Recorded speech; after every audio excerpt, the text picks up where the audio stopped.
आदरणीय दर्शकबिन नमस्ते। आज म सल्यान जिल्लाको कालीमाटी गाउँपालिका वडा नम्बर 2 दारे ढुङ्गा सेती खोला स्थित वडा कार्यालयमा आइपुगेको छु। आज हामीसँग हुनुहुन्छ 2 कार्यकाल वडा अध्यक्ष भई सेवा गर्नुभएका अनुभवी जनप्रतिनिधि इन्द्रबहादुर ओली। उहाँको लामो राजनीतिक यात्रा र करिब 10 वर्षको नेतृत्व अनुभव समेटिएको उहाँसँगको यो अन्तर्वार्तामा वडाको विकास, समस्या र समाधानका महत्त्वपूर्ण पक्षहरूबारे कुराकानी हुनेछ। अध्यक्षज्यू नमस्ते, स्वागत छ यहाँलाई कार्यक्रममा। नमस्ते हजुर। यहाँको लामो राजनीतिक यात्रा, समाज सेवा पनि गरेको एकदमै अनुभवी पनि हुनुहुन्छ हैन। मलाई सर्वप्रथम यहाँको र यहाँको वडाको बारेमा छोटकरीमा परिचय दिनु न। मेरो नाम इन्द्रबहादुर ओली, कालीमाटी गाउँपालिका वार्ड नम्बर 2 को वडा अध्यक्ष र मेरो कार्यकाल 74 देखि अहिले 79 सम्म र 84 सम्म करिब मेरो 10 वर्ष वडा अध्यक्षमा सेवा छ। सेवा गर्ने मौका दिनुभयो जनताले र त्योभन्दा पहिला 10 वर्ष सृजनशील मावि झिगानीमा पनि जनताद्वारा नै निर्वाचित भएरै काम गर्ने अवसर मिल्यो र 5 वर्ष मेरा प्राविधिक कालाखोला गरेर करिब 25 वर्षदेखि 27 वर्ष भयो अहिले मैले यो सामाजिक सेवामा लागेको निरन्तर रूपमा। यो वाडा अन्य वाडाभन्दा यता पूर्वमा हाम्रो बबई दाङको 2 नम्बर वाडासँग सटेको छ एक लेभल र यता राप्ती सोनारी गाउँपालिका बाँके 9, शारदा नगरपालिका 9 र बनगार कुबिने नगरपालिकाको 12 नम्बर वाडाभित्रको येला आकारको 864 घर दूरी भएको। अब 64 घरमा हाम्रो खानेपानीको धारा जरा नभएको 153वटा हामीले टिनका छाना र जनता आवासीय घर बनाएर जनतालाई सेवा दिएको। 2 नम्बर वाडामा अहिलेसम्म स्वास्थ्यको भवन पनि नभएको, वडा कार्यालय पनि नभएको र सरकारी कार्यालय भनेको हाम्रा जम्मा यो 2 नम्बर वाडामा 3वटा मात्र छन्। एउटा इलाका वन डिभिजन कार्यालय छ हाम्रो टाटकेमा, अनि यो एउटा वडा कार्यालय र आधारभूत स्वास्थ्य कार्यालय छ। ठीक छ, तपाईले वडाको र आफ्नो व्यक्तिगत परिचय पनि हामीले लियौं हैन। अब तपाईको दाङसँग जोडिएको वडा, बाँकेसँग जोडिएको वडा, तपाईको वडा भित्र चाहिँ ती विकसित जिल्लाहरू दाङ, बाँके जस्ता विकसित जिल्लाहरूको तुलनामा वडा भित्र चाहिँ मुख्य समस्याहरू चाहिँ के रहेका छन्? तपाईले कति पूरा गर्न सक्नुभयो, कति पूरा गर्न सक्नु भएन, यो बारे बताइदिनुस्। जनताका धेरै समस्याहरू अझै पनि समाधान गर्न सकिएको छैन। अझै पनि मान्छेहरूलाई उत्पादनतिर जोड्न सकिएको छैन, रोजगारसँग जोड्न सकिएको छैन। तर पनि पहिला हाम्रो यो गाउँपालिका काँचो माटोसँग हामी जुवारी खेल्दै, यहाँ हाम्रो बत्ती थिएन, हामीलाई एउटा यो राजमार्ग पनि कच्ची रूपमा थियो, शारदामा पुल थिएन। त्यो बाटो अहिले सामान्य पिच भएको छ, अझै पनि त्यो बाटो पिच भइसकेर सडकलाई हस्तान्तरण गरेको छैन ठेकेदारले हाम्रो यो दाङ सुर्खेत राजमार्ग। र एउटा हाम्रो बाटो अर्को यो कोलपुर चपरगौरी जोडिने 2 नम्बर वाडाकै हाम्रो सिमानादेखि 4, 5 र 7 नम्बर वाडा हुँदै बाँके चपरगौरी जोड्ने बाटो पनि कर्मागतमा हुँदैछ। र अन्य हाम्रा यो 2 नम्बर वाडाका कच्ची बाटाहरू थुप्रै प्रदेशको बजेटबाट र स्थानीय कालीमाटी गाउँपालिकाको बजेट मार्फतै हामीले कच्ची बाटाहरू बनाएका छौँ। ऊर्जा विकास कार्यालय र प्रदेशबाट र स्थानीय हाम्रो यो पालिकाबाट खानेपानीका र हाम्रो एउटा डिडिएस संस्थाले एउटा 2 नम्बर वाडाको हाम्रो बडाढुङ्गा र जेललाई खानेपानी बनाएको थियो। अरू हाम्रो सिँचाइ ऊर्जा विकास कार्यालयबाट 2वटा पानी खानेपानी र अन्य हाम्रो गाउँपालिकाले र प्रधानमन्त्री रोजगार मार्फत एउटा मर्मत हाम्रो कोछट्टे, खैरीगाँ र बारपुर खानेपानी। धेरै कुराहरू हामीले 10 वर्षमा जनताका समस्याहरू समाधान गर्न प्रयास गरे तापनि यो समय अनुसार जनतालाई भने जस्तो उहाँहरूले उत्पादन गरेको कुराहरूलाई बजारीकरण गर्न नसकेको अवस्था र कृषकहरूलाई उहाँहरूको उत्पादन गर्न प्रेरित गर्ने कुराहरू नगरेको हुनाले यो वर्षदेखि हामीले एउटा संस्थासँग जोडिएर अब पशुपालन र कृषिमा उत्पादन गरेर उहाँहरूले उत्पादन गरेको चिजलाई बजारीकरण निकासित गरेर उत्पादन जोड्ने कुरालाई जोड दिँदैछौँ। 2 कार्यकाल निर्वाचित भएर वडा हाँक्नुभयो र पहिलो कार्यकालमा के चाहिँ त्यस्तो एकदम चमत्कार गर्नुभयो र फेरि पुनः तपाईँलाई जनताले दोस्रो कार्यकालमा पनि जिताए? 74मा निर्वाचित हुँदाखेरि हामीले धेरै कच्ची बाटाहरू, मान्छे जनताहरूका घरहरू निर्माण गर्दा गर्दै, कच्ची बाटाहरू पुरा गर्दा गर्दै, खानेपानी बनाउँदा बनाउँदै केही कामहरू धेरै अधुरा रहे। पहिला केही नभएको ठाउँमा धेरै हुँदाखेरि जनताले आशा गरेर पनि अब गर्न सक्ने व्यक्ति यही नै हो भनेर फेरि पनि मलाई पुनः फेरि निर्वाचित मलाई गराउनु भएको थियो। तिनी केही कामहरू अझै पनि पूरा भएका छन्। अब हाम्रो यत्रो वाडामा साबिक 5वटा वडा मिलेर बनेको वडामा अब 3वटा टोलमा मात्रै बस्ती जोड्न पाएको छ हामीले। एउटा खैरी खोला लिङ्गा गरगरे भन्ने ठाउँमा अहिलेसम्म बस्तीमा बाटो जोडिएको छैन। एउटा कोछट्टेबाट हाम्रो यो पालिका जोड्नलाई त्यो सडक जोडिएको छैन र एउटा बाटो हामीलाई यो खैरीकारा भान्टाङ र खैरीकारा जाँदै गरेको बाटो जोडिएको छैन। अन्य टोलमा हामीले कच्ची बाटाहरू जोडेका छौँ। करिब 46 देखि 47वटा हामीले सडक घोरेटा बाटामा सडक गराएर यो बस्तीलाई कच्ची बाटामा जोडेका छौँ जनतालाई। जस्तो म त अहिले हजुरको ओडामा भर्खर पहिलोचोटि आएँ। हजुर मैले अब समुदायमा गएर हजुरको बारेमा बुझ्न पनि पाएको छैन। हजुर तपाईँले इमान्दारिताका साथ अहिले समुदायमा गएर मैले सोधेँ भने हजुर 2 नम्बर वडा अध्यक्ष इन्द्रबहादुर ओलीले कस्तो काम गरे भन्दाखेरि तपाईँलाई ग्राउन्ड लेभलको कुरा चाहिँ जनता सन्तुष्टि छन् कि छैनन्? मेरो आत्मालाई त सन्तुष्टि छन् भन्ने बुझिन्छ, तर मान्छेको चित्त बुझाउन सकिन्छ सर। एउटा आम उपभोक्तामा बस्न नपाए बापत, एउटा सिँचाइ नपाए बापत, एउटा खानेपानी नपाए बापत कहिले कहिले यही वरपर वडा कार्यालयका वरपर पनि असन्तुष्टि हुन सक्छ। सबै मान्छेलाई काम गर्दाखेरि 20 जना मान्छेमा 5 जना मान्छेको असन्तुष्ट हुन सक्छ। सबै मान्छेहरू खुसी हुनुहुन्छ भन्ने मलाई लाग्छ। ओभरअल सेन्टिमेन्टल 2 नम्बरको धेरै मान्छे खुसी छन् जस्तो लाग्छ मेरो मनलाई, मलाई पनि त्यही पनि सोध्छु। वडा अध्यक्षले हजुर सिंहदरबारमा गएर सङ्घको बजेट माग गर्ने भन्ने अहिले राष्ट्रव्यापी रूपमा चाहिँ योभन्दा अगाडि वडा अध्यक्षहरू चाहिँ सिंहदरबार धाउने गर्थे। तपाईँले अहिलेसम्म काठमाडौँको सिंहदरबार देख्नु भएको छ कि छैन? म 2074 देखि 79 सम्म त म काठमाडौँमा गइन, तर 79 पछाडि एकचोटि निर्वाचित भएर म उपचार गर्ने क्रममा काठमाडौँ गएकी बेला पूर्वाधार विकास कार्यालय र दूरसञ्चार सञ्चार मन्त्रालयमा हाम्रो अहिले पनि यो सल्यान जिल्लाको 12 नम्बर वडा भदाले भन्ने ठाउँमा त्यहाँका आम जनतालाई बत्तीको व्यवस्था र फोनको सञ्चारको माध्यम छैन। र हाम्रो पनि यो कालचेको वार्ड नम्बर 4 साबिक 5 नम्बर साबिक 9 र अहिले 4 नम्बर वडाको नयवन, हाम्रो 2 नम्बरको कोछट्टे टोटकेमा रेखा शर्मा सञ्चार मन्त्री हुँदाखेरि मै यही वडाबाट एउटा पत्र बनाएर माग गरेको कुरालाई उहाँले चाहिँ टेन्डरमा जान बाँकी छ, निर्णय भएको छ भन्ने कुरा गर्नुभयो र म त्यसको खोज तलासमा गएँ। त्यहाँ मन्त्रालयमा जाँदाखेरि तपाईँको सबै कुरा भएको छ, परदेशमा हामी भन्दैछौँ तपाईँको टेन्डर भएर काम हुन्छ भन्नुभयो त्यो मन्त्रालयको कर्मचारीले। अहिलेसम्म त्यसको काम भएन। र अर्को कुरा, यो पूर्वाधार विकास मन्त्रालयमा यो सेती खोलाको पुल र डिमिरे खोलाको पुलका लागि पालिका अध्यक्ष दानबहादुर केसी र म सँगै पूर्वाधार विकास मन्त्रीलाई भेटेर तोक लगाएर दर्ता गराएर आउँदाखेरि पनि अहिलेसम्म हाम्रो यो पुलको सुनाइ भएन। अहिले यही पालिकाको बजेटबाट वडालाई दिएको सिलिङबाट विविध शीर्षकबाट 3.5 लाख रुपियाँले मैले यो बाटो ओह्रालामा अहिले पनि देख्नुभयो होला हजुरहरूले, यहाँ 50,000 को चौडाइ गरेर 50,000 को जाली र 3 लाख को हेम पाइप बिछाउने काम गरेर 3.5 लाखले यो बाटो बनाइयो। अहिले पालिकाले नै डिमुरेमा 10 लाख को हेम पाइप सहित। भनेपछि तपाईँले अहिलेसम्म सङ्घको एउटा पनि योजना छैन, ओडामा पार्नु छैन। यो सङ्घको योजना अहिलेसम्म तपाईँको ओडामा नपर्नु चाहिँ तपाईँको पहुँच नभएर जस्तो लाग्छ कि कमजोरी भएर जस्तो लाग्छ कि अथवा कर्णालीलाई चाहिँ सरकारले उपेक्षा गरेको हो? मैले पालिकालाई झकझकाएँ, पालिकालाई लिएर गएँ, अथवा कर्णाली प्रदेशका सांसदहरूलाई लिएर गएँ, त्यति गर्दा पनि मलाई गरिदिएनन् भन्ने छ कि अथवा मेरै पहुँच नपुगेर रहेछ, अरू वडा अध्यक्षहरूको त पहुँच थियो ल्याउनु भयो होला, मैले चाहिँ सकिनँ होला भन्ने त्यस्तो ग्लानी हुन्छ कि उपेक्षा गरे जस्तो लाग्छ? विकासको कमी त हामीलाई प्रदेशले र अन्य सङ्घ संस्थाको तर्फबाट त कन्जसी भएन, तर सङ्घको तर्फबाट मागेका कुराहरूलाई अन्य केही पालिका स्तरमा आउने कुराहरू त आए, तर वडा स्तरमा अलग्गै भनेर हाम्रो केही पनि आएन। तर राष्ट्रपति चुरे संरक्षण कार्यक्रमबाट 2-3वटा कार्यक्रम हाम्रो जाली नियन्त्रण, शारदा नदी नियन्त्रणको लागि कार्यक्रम आयो। प्रदेशको तर्फबाट केही सिँचाइहरू, केही खानेपानीहरू आए, विद्यालय भवनहरू आए, 2-3वटा सडक निर्माणका लागि आए। अन्य कुरा हाम्रो सङ्घबाट खास मेरो पनि पहलको कमी रह्यो होला र यहाँबाट हाम्रो पहुँचको कुरा त हाम्रो यहाँबाट कोही मान्यजीहरू पनि त्यस्तो सम्पूर्ण कुरा भोगेको देखेको मान्यजीहरू पनि उहाँ पर्नु भएन। तर प्रदेशमा पनि हाम्रो यताको मन्त्री अहिले सुरेश अधिकारी भन्ने हुनुहुन्छ, उहाँलाई पनि पटक पटक हामीले कुरा राख्यौँ। केही कुराहरू त अन्य वडामा त गर्नुभयो, तर हाम्रो 2 नम्बर वडामा सामान्य सिँचाइ खानेपानी बाहेकका कुराहरू, अति आवश्यक कुराहरू कहिले परामर्श सल्लाह गरेर आवश्यक के हो त भन्ने कुराहरू उहाँले कहिले पनि गर्नु भएन।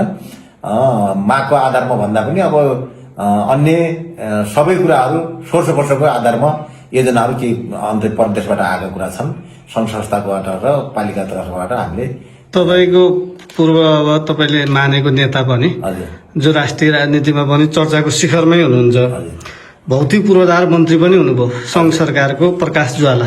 प्रकाश ज्वालाजीलाई म धन्यवाद दिन चाहन्छु, किनभने उहाँ कर्णाली प्रदेशको अर्थमन्त्री सामाजिक विकास मन्त्री हुँदाखेरि 8वटा 2 नम्बर वार्डलाई राम्रो योजना दिएर योगदान दिनुभएको छ उहाँले। जस्तै 6 कोठे भवन सृजनशील मावि झिङानेमा र कर्मागतको 2 कोठे भवनलाई 4 कोठे भवन 10वटा कोठाको भवन निर्माण गरिदिनु भएको छ हाम्रो सृजनशील मावि झिङानेमा, करिब 1 करोडको हाराहारीमा। र एउटा 1 करोडको सडक हाम्रो यो सेती खोला भान्टाग्रा हुँदै बारापुर जोड्ने सडकलाई 1 करोड रुपियाँ विनियोजन गरिदिनु भएको थियो। र 2वटा झोलुङ्गे पुल हाम्रो यो चन्नीमा र दहटाग्रा अनि एउटा यो सेती खोला चिसेतरा 2वटा झोलुङ्गे पुलको व्यवस्था पनि गर्नुभएको थियो। र एउटा किमेरे जाने सडक हाम्रो कालोखोला किमेरेलाई 50 लाख रुपियाँ विनियोजन गर्नुभएको थियो। उहाँलाई म धेरै धेरै धन्यवाद दिन चाहन्छु। र पछि एउटा 10 लाखको खानेपानी कार्तिक खोलाको हाम्रो 10 लाखको खानेपानी पनि विनियोजन गर्नुभएको थियो।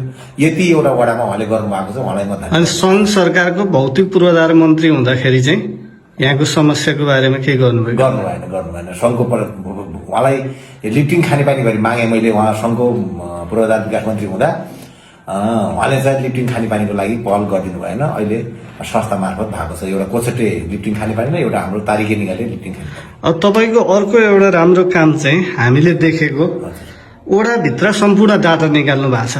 कतिजना अमेरिका छन्, कतिजना अस्ट्रेलिया छन्, कति घर चुहिने छन्, कति घर फर्का छन् होइन, अनि कति घरमा मोबाइल टिप्छ, कति घर टिप्दैनन् भन्ने कुरा चाहिँ सतही रूपमा डाटा निकाल्ने कुरा पनि अहिलेको सिचुएसनमा असाध्यै राम्रो हो। किनभने समाधान गर्नलाई पहिला समस्या बुझ्नुपर्छ।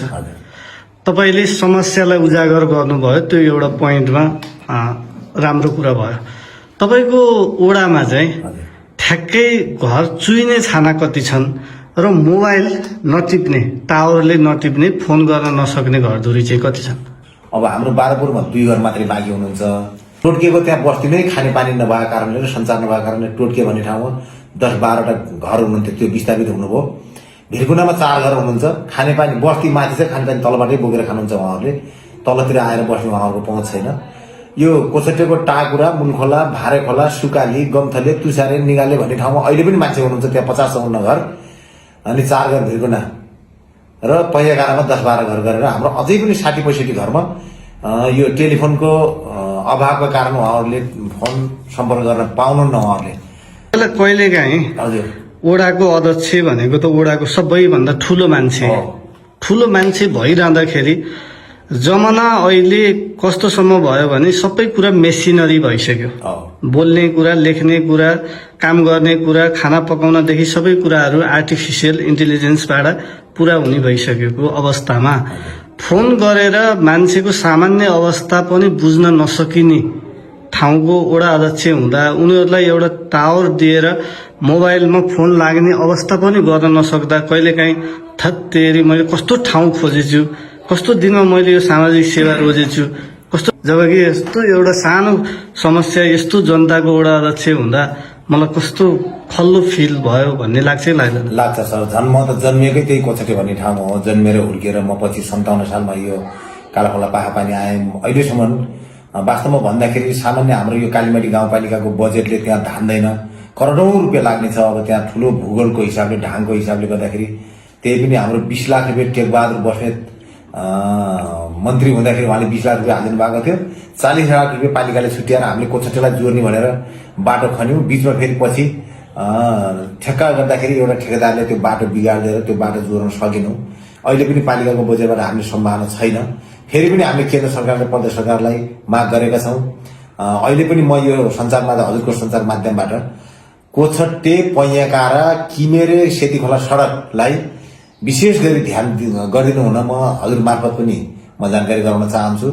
त्यहाँका मान्छेहरूले अहिले पनि सञ्चार सेवाबाट वञ्चित हुनुहुन्छ। त्यहाँको गर्भवती महिला दिदीबहिनीहरूलाई पनि साह्रै गाह्रो छ, ज्येष्ठ नागरिकहरूलाई पनि साह्रै समस्या छ। त्यहाँका आम जनताहरूले सञ्चारको पहुँचभन्दा बाहिर हुनुहुन्छ, स्वास्थ्यको पहुँचभन्दा बाहिर हुनुहुन्छ। हाम्रो स्वास्थ्य कर्मीहरू महिनाको एकचोटि मात्रै स्वयंसेविका र हाम्रो नर्स स्टाफहरू गएर गर्भवतीलाई भेटघाट गर्ने काम गर्नुहुन्छ। उहाँहरूलाई पनि सधैँभरि हिँडेर जान सक्नु पनि साह्रै गाह्रो छ। जाँदा 1 दिन लाग्छ, आउँदा 1 दिन लाग्छ। अझै पनि पालिकामा वडामा आउनलाई जान एक दिन लाग्छ, लाग्छ। आउन एक दिन लाग्छ। अर्को कुरा हाम्रो यो वडा पनि मिलेको छैन सर। हाम्रो के भएको छ भन्दा यो साबिकको 8 नम्बरको भित्री कोइने, निगाले, कटबिर, तारिके, नयाँ बस्ती, कैने, टाटके, राईटाक र गते डाँडा, यो यतिवटा टोलको बस्ती 3 नम्बरको वडा कार्यालय भन्दा पर शारदा पुल छ। शारदा पुलदेखि उताको मान्छेहरू यो वडा कार्यालय आउनुपर्छ। यसरी वडाका गाउँहरू नमिलेका, टोलहरू नमिलेको सन्दर्भमा चाहिँ पछिल्लो समय सरकारले चाहिँ स्थानीय तह पुनर्गठन अन्तर्गत नमिलेका वडा तथा गाउँहरू साफफेर गर्ने भन्ने चर्चा पनि चलिरहेको छ। यो बारे जानकार हुनुहुन्छ कि हुनुहुन्न? यसको विषयमा परिपत्र पनि आएको छ। यसको जानकारी हामीलाई पालिकाले पनि पत्र हाल्नु भएको छ। यसको अब बैठक, कार्यपालिका बैठक राख्ने अधिकार पालिका अध्यक्षलाई हुने भयो हुनाले सभामा हामी बैठकमा यो कुरा तपाईँले लाने तयारी गर्नुभएको छ? म तयारी गर्दैछु। र यो 2 नम्बर वडा मात्रै नभएर हाम्रो साबिकको 6 नम्बर, अहिले 6 नम्बर र 7 नम्बर भएको छ। हाम्रो काभ्रेचौर गाविस भन्ने थियो, त्यसको हात्तीढुङ्गा भन्ने मान्छेहरू 6 नम्बरको मान्छेहरू हात्तीढुङ्गामा बस्नुहुन्छ। अनि 7 नम्बरको वडा कार्यालय 1 घण्टाको पारी छ। अनि उहाँ 6 नम्बर आउँदाखेरि उहाँहरूलाई उल्टो सजाय दिएको जस्तो भएको छ। त्यो हात्तीढुङ्गाको बस्तीलाई 7 नम्बर भुइँबारी पार्ने गरी र हाम्रो 5 नम्बरको काल्चेको एरिया, त्यहाँ माथि काल्चेको 5 नम्बरका मान्छेहरू घुमेर तल बाल्ला जानुभन्दा 4 नम्बर र 4 नम्बरको हाम्रो यो डिमेरीदेखि यता 2 नम्बर र 3 नम्बरको केही बस्ती मिलान गरेर हाम्रो 2 नम्बरको उता राखेर गराउने कि त हाम्रो त्यो टाटके मर्जिरा मैले अघि भने जस्तै टोल बस्ती गरेर केही 1 नम्बरको केही 3 नम्बरको भागलाई 8 नम्बर गराएर थप्ने यो विषयमा मैले यो प्रस्ताव लिएर जाँदैछु। योभन्दा पहिला पनि यो प्रस्ताव लिएर जाँदाखेरि सङ्घ सरकारले के सन्देश दिएको थियो भन्दा अब वडा स्थापना भइसकेपछि नयाँ वडा स्थापना गर्ने हो भने सम्पूर्ण कुरा स्थानीय सरकारले बेहोर्नु पर्ने, कर्मचारीको कुरा, जनप्रतिनिधिको कुरा त केही थिएन। तर पनि त्यहाँको वडा कार्यालयदेखि लिएर सम्पूर्ण खर्च व्यवहार स्थानीय सरकारले बेहोर्नुपर्छ भन्ने हुनाले हामीले वडा थप गर्न सकिनौँ। र अहिले पनि त्यहाँका जनताहरूलाई हामीले अहिलेसम्म सेवा सुविधा दिँदाखेरि उल्टो परिरहेको छ। त्यहाँका जनताहरूलाई साह्रै पिरमर्क भएको छ। निर्वाचनको कुरा गरे हामीले एउटा निर्वाचन केन्द्र, निर्वाचन मतदान केन्द्र थप्यौँ राईटाक विद्यालयलाई, त्यो सहज भएको छ। कामको कुराहरू उहाँहरू अहिले पनि अटो चलेर आउनुपर्छ, कोही हिँडेर आउँदाखेरि बिहान आएको साँझै नै पुग्नुहुन्छ यहाँबाट। तपाईँ वडा अध्यक्ष हुँदै गर्दाखेरि वडाभित्रका समस्या र तपाईँले समाधानमा खेलेको भूमिका बारे जसरी कन्फिडेन्सका साथ यहाँ राख्नुभयो, त्यो हेर्दा तपाईँ सबै कुरासँग जानकार हुनुहुन्छ भन्ने कुरा बुझियो। अब तपाईँ चाहिँ वडा अध्यक्षको लामो अनुभवबाट चाहिँ रिटायर हुँदै गर्दाखेरि वडाको विकासको लागि चाहिँ वडाभित्रका जनताको भूमिका चाहिँ के हुनुपर्छ तपाईँको अनुभवमा? यो विकासको कुराहरू गर्नलाई तपाईँको सबभन्दा पहिला त टोल बस्तीका जनता नै जागरुक चाहिने रहेछ। किनभने स्थानीय जनताहरू जागरुक हुनु भएन, उहाँहरूको आवाज आउनु भएन, उहाँहरूले हामीलाई घचघच्याउनु भएन भने कतै न कतै हाम्रा पनि आँखाले भुल खाँदो रहेछ। त्यहाँका मान्छेहरू खानेपानीदेखि लिएर बाटोको कुरा, अन्य कुराहरू सबै कुराहरू हामीलाई आवश्यक छ है भन्ने कुरामा उहाँले जानकारी गराउनु भयो भने त्यस्ता कुराहरूमा हामीले पनि तदारकका साथ काम गर्ने भयौँ। कतै मान्छेको आवाज आएन भन्ने कुरा होइन, हामी टोल बस्तीमा पनि जान्छौँ, केही कुराहरू हामी घुमेर पनि देखेका हुन्छौँ। अब तपाईँको वडाको बजेट कति छ? वार्षिक बजेट सिलिङ चाहिँ पालिकाबाट दिने चाहिँ? पालिकाबाट फुटकरमा हामीले आफू वडाका जनप्रतिनिधि बसेर गर्नलाई यो वर्ष हामीलाई लगभग 90 लाख रुपियाँ दिनुभएको थियो। त्यसको एउटा वडालाई 90 लाख, एउटा वडालाई करिब 90 लाख 80 लाख हेरेर कहीँ अलिक बढी पनि छ, कहीँ अलिक घटी पनि छ। त्यो त आवश्यकताको आधारमा अध्यक्षज्यूले त्यो उहाँलाई पनि अनुभव भएको कारणले यति भयो तपाईँहरूको वडालाई हुन्छ भन्ने तरिकाले यो वर्ष अलिकति बजेट बढाएरै दिनुभएको थियो। नत्र भने 40, 45, 30, 32 सम्मको ल्याउँथ्यौँ। 30-35 लाख पनि ल्याउनु भयो वार्षिक बजेट। ल्याइयो एकचोटि निर्वाचित पनि हुनुभयो। संघीयता लागू भएपछि नयाँ संविधान बनेपछि 2 चोटि जनप्रतिनिधि हुनुभयो। 2 कार्यकाल जितिरहँदाखेरि मैले चाहिँ वडामा एकजनालाई चाहिँ यसरी रोजगारी दिन सकेँ, उत्पादन बढाउन सकेँ, यतिजनालाई चाहिँ मैले विदेश जानबाट रोक्न सकेँ है भन्ने केही आँकडा छ तपाईँसँग? त्यस्तो तालिम त हामीले तपाईँको टपरी खुट्ने तालिम, सिलाइ कटाइ तालिम, अब भर्खरै अचारको तालिम पनि अब हुँदैछ। युवाहरूलाई हामीले वायरिङ तालिम, अब जाली बुन्ने तालिम, सबै कुराको तालिम दिइयो। तर यो अवस्था हेर्दाखेरि उहाँ विदेशमा जाने भाइ बहिनीहरूले 50-60 हजार रुपियाँ दैनिक महिनाको उहाँबाट पठाउने, यहाँ मान्छेहरूलाई अहिले पनि एउटा हाम्रो यो वडाको तर्फबाट फलानालाई रोजगार दिएर यस्तो भएको छ भन्ने कुरा पनि कतै भएको छैन। यसमा पनि बरु दुःख लाग्दो कुरा छ। मान्छेहरू अड्डिनुहुन्न, यहाँ काम सिप भएर पनि गर्नुहुन्न। सबै मान्छेहरू वैदेशिक रोजगारमै लाग्नुहुन्छ। उहाँहरू यहाँ अड्डिन चाहनुहुन्न, गरेको सिपलाई पनि उहाँहरू सदुपयोग गर्नुहुन्न। सिकायो, तालिम सिकायो, उहाँहरू त्यो तालिमलाई सदुपयोग गरिदिनु भएन।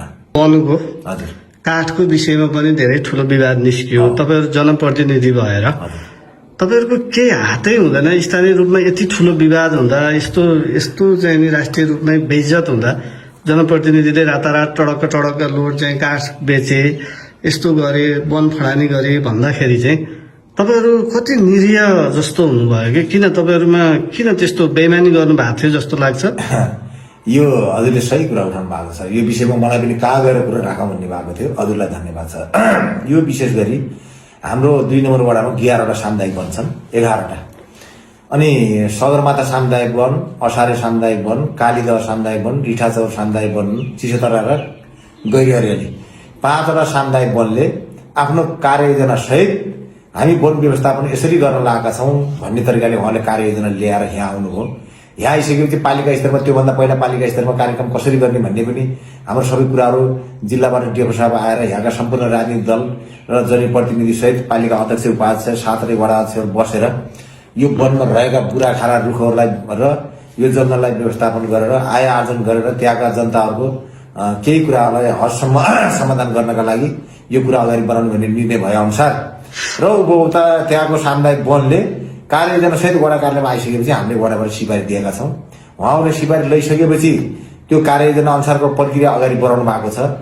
जिल्ला वन महासंघ र स्थानीय वन महासंघ सहितको रोबरमा छलफलमा सहयोगमा यस्ता कामहरू भएका छन्। यो नितान्त कहीँ कतैबाट तपाईँहरूको यो व्यक्तिगत स्वार्थका लागि यो बाहिर ल्याइएका कुरा हुन्। योभन्दा बाहिर गएर कानुनभन्दा बाहिर गएर केही काम भएको छैन। यो भर्खरै हाम्रो कालीमाटी गाउँपालिकाको यो जङ्गलमा रातारात कटान फटान भएर बाहिर निकासी भयो भन्ने हल्ला भएको के हो भन्दा सूर्योदय परावी नै हाम्रो जनप्रिय परावी टाटकेमा मैले आफै जिल्ला डिएफओ साहबलाई फोन गरेर वन राष्ट्रिय वन डिएफओ साहब यहाँ 8वटा रुख यस्तो अवस्थामा भयो कि हाम्रो यहाँ वन कार्यालय पनि यही अगाडि छ। विद्यालयको वरपर कतिखेर हावाहुरी आउने हो, यो विद्यालयको भवनलाई क्षति पुर्याउने अवस्था भयो, यहाँका बालबच्चाहरूलाई शिक्षकहरूलाई कतिखेर चोटपटक लाग्ने अवस्था भयो। यो के गर्न सकिन्छ भन्दाखेरि उहाँले सबै राय बताएर ल तपाईँले त्यहाँको पहिला विद्यालय व्यवस्थापन समितिको निर्णय, त्यहाँको अभिभावक सबैको निर्णय गराएर पेश गर्नुहोस्, त्यसको म यहाँ बैठक राखेर गर्छु अनि भएसम्म पनि सहयोग गर्ला भन्नुभयो। मैले पटक पटक गरेर 3 चोटि 4 चोटिसम्म आग्रह गरिसकेँ। उहाँले त्यो प्रक्रिया पुर्याउनु भयो र त्यसको काठ व्यवस्थापन गरेर निकासी गर्दाखेरि दिउँसो सबै कुरा जिल्लाबाट पनि आउनु भएको थियो वनबाट। हामी सबै बैठक बसेर 6200 कति किफुट हो त्यो पैसा राज्यमै जाने गरी गराएर टेन्डर गरेरै वैधानिक तरिकाले पैसा पेश गरेर त्यो काठ निकाल्दै साँझ भयो। साँझ हुँदाखेरि उहाँहरूले शङ्का गर्नुभयो। त्यो इलाका पर्यटन कार्यालयलाई पनि एउटा चिठी लेखेको छ वनले, त्यहाँ जानकारी गराएर सबै प्रोसेस तपाईँहरूले पुरा गर्दा गर्दै पछि पनि थाहा भयो वन निर्देशक, कर्णाली प्रदेश वन निर्देशकको टोली आउनुभयो, डिआइजी साहब पनि आउनुभयो। सबैले प्रक्रिया पुरा गर्दा गर्दै पनि तपाईँहरूले बेइज्जती चाहिँ किन बेहोर्नु पर्यो? के योभन्दा अगाडि बेला बेलामा तपाईँहरूले जनप्रतिनिधिहरूले होइन कर्मचारीहरूले घुस खाने अनैतिक काम गर्नाले राम्रो काम गर्दा गर्दै नै बेइज्जती बेहोर्नु पर्यो? यो मान्छेहरूको सोच अनुसार र त्यो जसले बाहिर ल्याएको छ त्यो मान्छेहरूको सोच नै त्यस्तै भएर छ। तर यहाँ कसैको अब ठेकेदारहरू त्यहाँ अलिकति के भइदियो भन्दा जो वनमा लगानी गर्ने कर्ताहरू जो हाम्रो उपभोक्ता समिति हुनुहुन्छ उहाँहरूले कटान फटान गर्दा र घाटगति गर्दा पैसा नहुँदाखेरि पहिले ठेकेदारसँग जोडेर आउने कुरामा विशेष गरी उहाँले उठाएको कुरा ठिक छ। तर पनि टेन्डर गर्दाखेरि मिलोमतो गरेर हाम्रो त्यहाँ उपभोक्ता समितिका पदाधिकारी जोडिने कुरा, जनप्रतिनिधि जोडिने कुरा, आम उपभोक्ताले जोडिएर त्यहाँ कसैले कमाउ धन्दा गर्ने अवस्था छैन। यो त्यो अहिले थिएन। अहिले सबै प्रक्रिया पुऱ्याएर एकदम स्वच्छ पारदर्शी भएको थियो। त्यति हुँदा हुँदै पनि अहिले तपाईँहरू जुन एउटा हिसाबले तस्करी नै हो जस्तो जसरी भइरहेछ समाजमा, त्यसलाई चाहिँ कसरी चिन्नुहुन्छ? अब यसको हामीले अस्ति नै पनि एउटा बैठक बसेर यस्ता कुराहरू बाहिर ल्याएका छौँ र हामीले फेरि पनि यस्ता बाहिर ल्याउने मान्छेहरू सत्य तथ्य नबुझेर बाहिर ल्याउने मान्छेहरूलाई को हुन् त्यसको पहिचान गरेर एकचोटि उहाँहरूलाई चाहिँ बोलाएर के कति कारणले बाहिर ल्याउनु भएको यस्ता कुराहरू हामी बुझ्नमा अग्रसर रहनेछौँ र उहाँहरूलाई यस्तो नगर्न म आग्रह गर्छु। नबुझेर पनि यस्ता कुराहरू बाहिर ल्याउने कुराहरूलाई राम्रोसँग बुझिदिनु हुन म आग्रह गर्न चाहन्छु। 26-27 वर्ष तपाईँले राजनीति समाज सेवामा बिताउनु भयो, युवा अवस्था तपाईँले यतै बिताउनु भयो, तपाईँसँग अर्को कुनै पेसा व्यवसाय थिएन। तपाईँले राजनीतिमा लाग्नुभयो, वडा अध्यक्ष 2 कार्यकाल बिताउनु भयो। यहाँ पाएको तलब भत्ताले तपाईँको घर सञ्चालन गर्न कति सहज भयो कि भएन कि, अथवा कुनै आयोजनाबाट केही कुराहरू अलिकति केही लिएर अथवा चाहिँ कुनै ठाउँमा केही सम्झौता गर्नुभयो कि अथवा सरल तपाईँको पैतृक नै अलिकति बलियो हुनुहुन्थ्यो कि होइन के थियो तपाईँको र तपाईँ अहिलेसम्म चाहिँ टिक्न सक्नुभयो? मैले खास त्यस्तो अब अन्य आयोजनाहरूबाट सङ्घ संस्थाबाट त्यस्तो सेवा सुविधा लिने गरी कसैलाई पनि त्यस्तो गरिएन। मेरो पैतृक सम्पत्ति भन्दा पनि मेरो श्रीमती अहिले पनि अब यो कृषि क्षेत्रमा बाख्रा पाठा चल्ला सल्ला पाल्ने कुराले आफ्नो घर परिवारलाई सञ्चालन गर्न खर्च तार्ने कुरामा मेरो परिवारले अहिले पनि आफ्नो पेसा छाड्नु भएको छैन। र मैले आफूले योभन्दा पहिला सेवा सुविधा त केही पनि थिएन, तर अहिले मलाई जुन वडामा दिइन्छ मेरो सेवा सुविधा वडाको बैठकको भत्ता र पालिका कार्यपालिकाको एउटा महिनाको एउटा भत्ता हुन्छ। र यो वडाको हाम्रो 19,000 रुपियाँ तेल बाहेकको महिनाको 15 लिटर तेल दिइन्छ र 19,000 रुपियाँबाट मेरा छोराछोरीहरूलाई मैले पढाउने लेखाउनेदेखि लिएर मेरो घर खर्च सञ्चालन 10 वर्षसम्म सञ्चालन गर्दाखेरि त्यस्तो साह्रो गाह्रो साह्रै आपत्ति विपत्ति परेको छैन। अब अरूको हेर्नुभन्दा पनि केही थिएन, हिजो केही नपाउँदा पनि 15 वर्ष मैले समाज सेवा गरेको हो र अहिले मलाई 10 वर्ष सेवा गर्दाखेरि केही हदसम्म पाएको सेवा सुविधाहरू म सन्तुष्टि छु। अब मैले भन्न बिर्सेको तपाईँले भन्न मन लागेको केही कुरा छ भने राखिदिनुहोस्। अब यो नसचेको कुरा हजुरहरूलाई मेरो कार्यकक्षमा आएर हजुरले जुन मैले आफूलाई मनमा लागेका कुरा र आफ्नो वडावासीको कुरा र यो भए गरेका विकास निर्माणको कुराहरू छर्लङ्ग जनता सामु लैजाने कुरा, राष्ट्रिय अन्तर्राष्ट्रिय स्तरमा मैले गरेको काम र मेरो व्यवहारलाई मेरो कार्यकक्षमा आएर हजुरले जुन कुरा राख्ने मौका अवसर दिनुभयो, विशेष गरी तपाईँलाई म धेरै धेरै धन्यवाद दिन चाहन्छु। र यो हजुरको च्यानल मार्फत पत्रकारिता हजुरले हरेक ठाउँमा गर्नुभएको छ। यो ठाउँमा आएर मेरो कार्यकक्षभित्र आएर हजुर मैले गरेका कामको हजुरले प्रचार प्रसार गरिदिनु होला र मेरो पनि केही कमी कमजोरी भएको कुरालाई सल्लाह सुझाव दिइदिनु होला। यही आशाले मलाई निर्वाचित गरेर जनताको काममा निरन्तर लागेर गरियो। अब सबै कुराहरू जनताको भने जस्तो नपुर्याउन सके तापनि मलाई दुई पटक विश्वास गरेको हुनाले कालीमाटी गाउँपालिका वार्ड नम्बर 2 का आम जनता दाजुभाइ दिदीबहिनीहरूलाई, स्वदेश तथा विदेशमा रहनुभएका सम्पूर्ण दाजुभाइ दिदीबहिनीहरूलाई म प्रति गरेको विश्वास र भरोसालाई कहीँ कतै मैले कमजोरी नगरेरै गरेको होला भन्ने आश छ। तर कतै केही भएको छ भने पनि मलाई सल्लाह सुझाव दिनुहुन्छ भन्ने म अपेक्षा गर्दछु। हामी हजुरको वडा घुम्यौँ, हजुरसँग अन्तर्वार्ता गर्न पायौँ, अझै खुसी लाग्यो। नमस्ते। नमस्ते।